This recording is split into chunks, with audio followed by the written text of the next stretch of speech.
दक्ष police news, पहिले खाकी मग बाकी।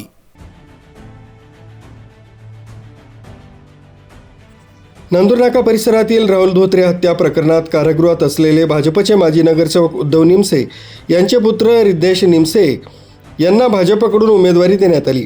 दरम्यान उद्धव निमसेंना अद्याप जामीन मिळाला नसताना भाजपने त्यांच्या पुत्राला उमेदवारी दिल्यानं या चर्चांना उधाण आलंय। 22 ऑगस्टला नांदूरनाका परिसरात निमसे तसंच धोत्रे गटात तुफान हाणामारी होऊन निमसे टोळीकडून राहुल धोत्रे या तरुणाचा खून करण्यात आला होता।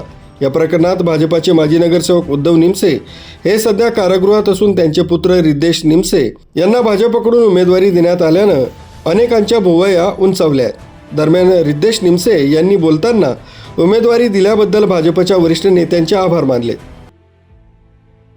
फार आनंद होतोय। मी सगळ्यात आधी तर देवेंद्रजींचा, गिरीश भाऊंचा आणि राहुल भाऊंचा धन्यवाद मानतो की त्यांनी आम्हाला तिकीट देऊन लढायचा चान्स दिला आहे आणि आम्ही त्यांचा जेवढं पण त्यांनी आमच्यावरती विश्वास ठेवला आहे आम्ही सातत्याने नेहमी पार पाडू आणि निवडूनच येऊ। खरं तर ज्या ठिकाणी आपण आता उमेदवारी करतो त्या ठिकाणी अनेक वर्षांपासून उद्धव निमसे आपले वडील त्या ठिकाणी काम करत होते, मात्र त्यांना आता एका प्रकरणामध्ये न्यायालयीन कोठडीत आहे। कशा पद्धतीनं त्यांच्या नसताना हे निवडणुकीला सामोरं जाणार आहे, काय महत्त्वाचे मुद्दे पक्षाकडे नेमका कशा पद्धतीने आपल्याला विरोध झाले? त्यांचा ॲब्सेन्स आम्हाला फील तर होणारच आहे, पण त्यांनी केलेली कामं हे आमच्यासाठी खूप मोठा पॉझिटिव्ह पॉईंट आणि प्लस पॉईंट असणार आहे। आपण अनेक कामं केलेले प्रभागामध्ये आणि प्रभागामध्ये बाबांचा घेऊन खूप सहानुभूती पण आहे। त्यांनी खूप चांगले काम केले, कोणाचे काही वाईट नाही केलेले आणि जनता आमच्या सोबत आहे, त्यामुळेच आज आम्ही त्या भाजपाने आम्हाला तिकीट दिलेलं आहे। ह्या संपूर्ण प्रक्रियेमध्ये आता प्रचार असेल ते असेल, तुम्हाला स्वतःवरती आता ही जबाबदारी आहे। कसं आता तुमच्या समोर एक आव्हान देखील आहे, आव्हान वाटतंय?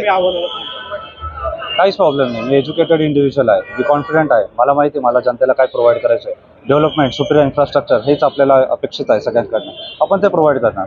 माझं बॅकग्राऊंड असं पण कन्स्ट्रक्शनचं आहे, माझी 7 वर्षापासून फॉर्म आहे, मला कामाचे चांगले नॉलेज आहे, कसं करायचं काय करायचं ते मी पार पाडेल, त्याची काय अडचण नाही। दरम्यान माजी नगरसेवक उद्धव निमसे यांनी जामिनासाठी अर्ज केला असून पुढील सुनावणी 1 जानेवारीला होणार आहे। उद्धव निमसे कारागृहात असताना त्यांच्या मुलाला प्रभागातील पक्षीय बलाबल व राजकीय ताकद बघता पक्षाकडून उमेदवारी जाहीर करण्यात आली, त्यामुळे राजकीय वर्तुळात चर्चांना उधाण आलंय।